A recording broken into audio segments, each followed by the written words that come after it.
Hello, beautiful and amazing people.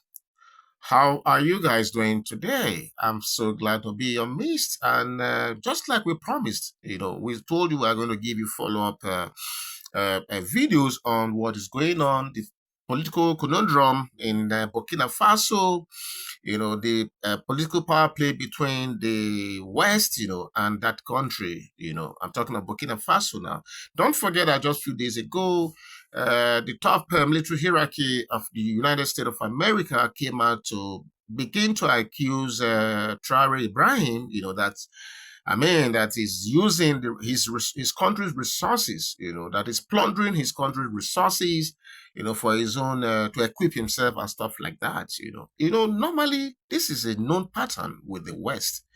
If they feel uncomfortable with you as a revolutionary leader, the thing they will do, the usual pattern is to begin to demonize you and begin to call you all sort of name, like we witnessed with the likes of Gaddafi, the likes of Patrick Mulumba, and so many other, even Thomas Sankara of this same Burkina Faso. They will first demonize you, call you names, say you are this, blah, blah, blah, you are corrupt. They will say all sort of things. And at the end of the day, they will use a black man like you, to carry out their plans. You can imagine those statements coming from America.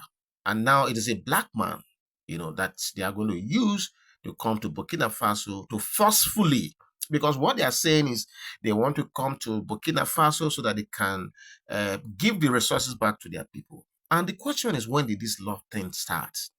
Why are they Catholic than the Pope? Did the citizens of that country tell you that this man is mismanaging their goals and their resources? And even if they do, how is that the problem of America? How is that their problem? But I'm happy that Ibrahim Traoré, has called their bluff, and in this video you are going to be watching, I just want you to listen to him and hear how he responded to their accusations. And I think this was really very brave of him, because which other option do we have in Africa? If he decides to capitulate and allow America to come and plunder them, and continue from where the French stopped, where does that leave Burkina Faso? Where does that leave, the rest of Africa? In fact, that will be giving the West, an inroad into Africa once again. So this circle, when will it end?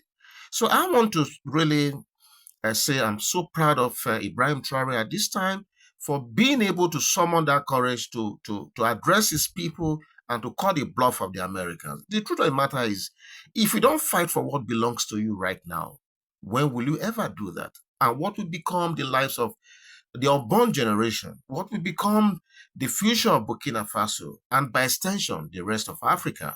So to that extent, I want to once again, while I allow you to enjoy his response to that accusation coming from America, I want you to, as you listen to his response, I want you to pray for him, pray for Burkina Faso, and also through your voice and through your interventions, through prayers, just be with him. I also use this opportunity to call on African countries to say, look, this is the time to support Ibrahim Traoré, and especially those countries, I think Niger and one other country that has a similar revolutionary stance, as Burkina Faso. I think this is the time for them to also rally around Ibrahim Traoré. I also call on the African Union. We may not might have loved the way the man came to power, seizing power and the rest. But the thing is, the the democratic leaders we've had, they've never had the spine, to challenge the West. So maybe we should not look at how this man came to power. What we should rather consider is what he's doing currently with his people. And I think we should encourage him and let him roll out the return to democracy with a timeline, specific timeline. I think this is what we should be doing, and not to be looking at the fact that he came in, he's a junta, he's this, blah, blah, blah. No. The question to ask is he doing the right thing for his country? If the answer is yes, by all means, we must support him. So take a listen to what he say, and please let's meet at the conversation at the end of the day. God bless you. Bye bye. Why is it that when African leaders seek to control their resources, they are labeled corrupt or dangerous? Why are accusations conveniently thrown at leaders who refuse to be puppets of foreign interests? Many believe this is history repeating itself, just like in Libya with Gaddafi. In a strong and passionate televised address, Captain Traoré fired back. He dismissed the accusations as lies, fabricated to justify foreign intervention. His words, calm but piercing, were a firm declaration that Burkina Faso will never surrender its sovereignty. He vowed to fight for total freedom for his country, even if it means death. It was not just a rebuttal, it was a rallying cry. Why is it? Our country has long been in a very complicated system. Most of you who are young like me, we were born into this system. But that's not what can allow Burkina to thrive. Because in this situation, there are only two cases. Either we accept to fight, or we remain slaves forever. I told you once, there are those who are slaves in their minds. They can only serve their master. And those people try every time to manipulate you. You must advise each other. Because every situation can be exploited by these enemies of the nation to try to discourage you, to demotivate you.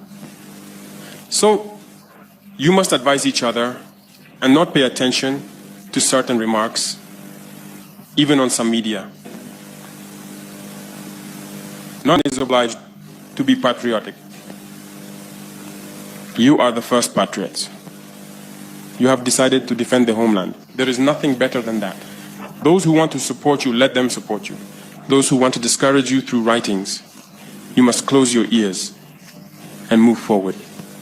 As for those, we will fight them here.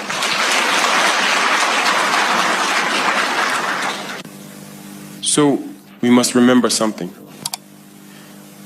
Recently, there is a so-called NGO. It's not even an NGO.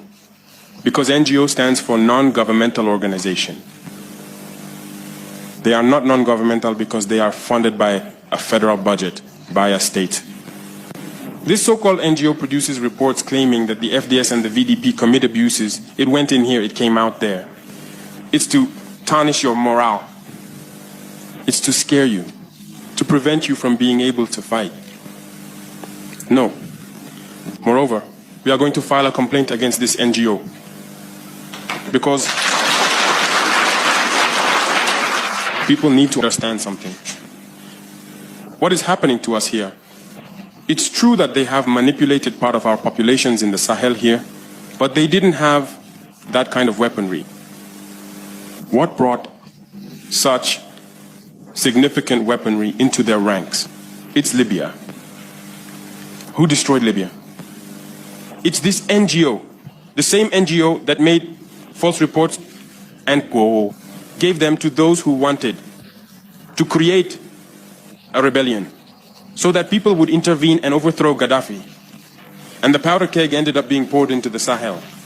These millions of lives that have been taken in the Sahel, we must file a complaint against this NGO because it is responsible for these false reports it made to support this thesis of attacking Libya.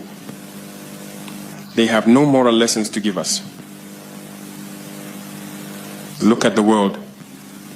Let them go defend human rights all over the world first before coming here. We are fortunate to have similar situations. In this world, you voluntarily committed yourselves. There are countries where people are forcibly taken, killed. You leave or you die. Others, even while trying to flee, end up dying. They don't talk about human rights because these people see us as subhumans. They see us as slaves. That's how it is in their minds. They have never changed their mindset, but it's up to us to show them that we are not slaves and we will never accept this state of affairs.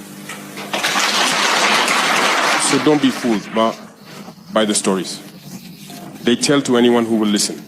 You must stay focused on your fight. Stay focused. We know what we are doing. And even now, The VTP commander told me that there is a human rights training session underway for group leaders and their deputies. If we make efforts, we know it's for ourselves. We no longer do things to please someone else. We do it for our homeland. And you are committed to that. Defend your homeland. Do not listen to those individuals. They should not affect your morale. In the history of the world, there have been wars. And during the Second World War, people organized themselves to defend all over the place. But there is a country that could not defend itself, which had to come and take our ancestors to go defend them. And today that same country wants to give us lessons.